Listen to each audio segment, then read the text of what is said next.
As if we didn't already know that pizza and donuts are magical. Now we have some good old Yale University research to back that up by finding that foods that combine fats and carbs send our puny brains totally bonkers, activating all kinds of rewards action and fat storage action, culminating in all kinds of health problems action. Apparently, when you combine fats and carbs, the registered rewards are higher than the calorie for calorie rewards you'd expect. For all you dum-dums out there who aren't quite at that Yale level of understanding, that means if you eat some sugar and butter separately, it would be like caloric linear progression.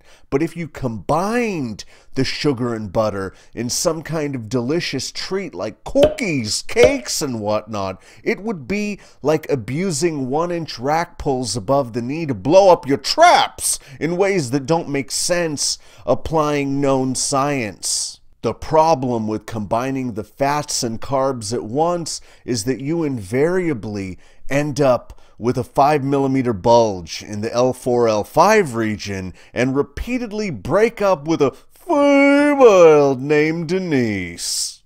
But seriously, folks, cinnamon rolls are basically crack and they ruin your life. Readily available fat and carbs products, aka ready-made foods, usually highly processed, hack your primitive brain and cause you to lose control, similar to the way an alpha male can end up losing control and going straight to omega status after being betrayed, used and abused by an HBB 10 out of 10. Don't worry though, guys, because a true alpha male will bounce back the same way an experienced and knowledgeable fitness enthusiast can shed pounds of fat when they decide they care.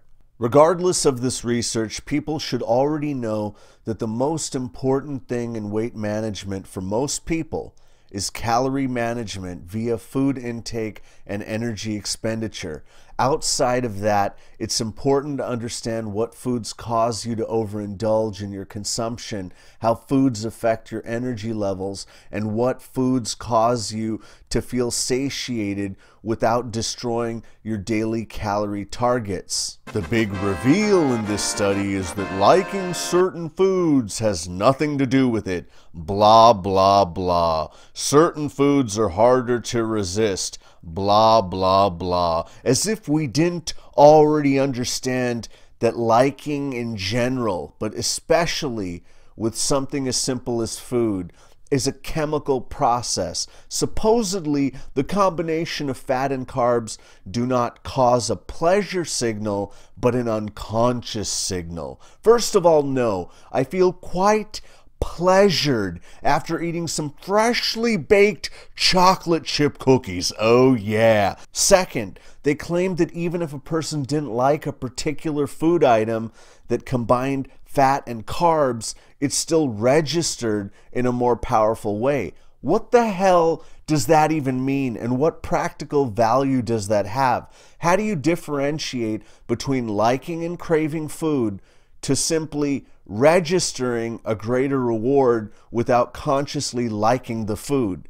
And even if you can wrap your head around that, who cares? If you don't like something or value it, you probably are not going to eat it, much less overeat it. Therefore, this abstract aspect shouldn't cause a long-term problem in weight management. I guess the Modern Diet and Physiology Research Center at Yale University needed something to do. Wow, people like junk food, and there's an obesity epidemic in America. Why do we like junk food? It turns out it's all the carbs and fat. This research in and of itself is utterly useless unless they can create some kind of drug that cancels the effect and makes us realize that we need to sacrifice everything and acquire aesthetics.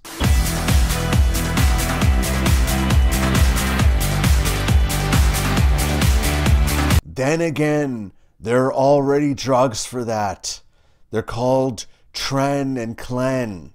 Anyways, guys, let me know what your favorite fatty, carby foods are in the comments below.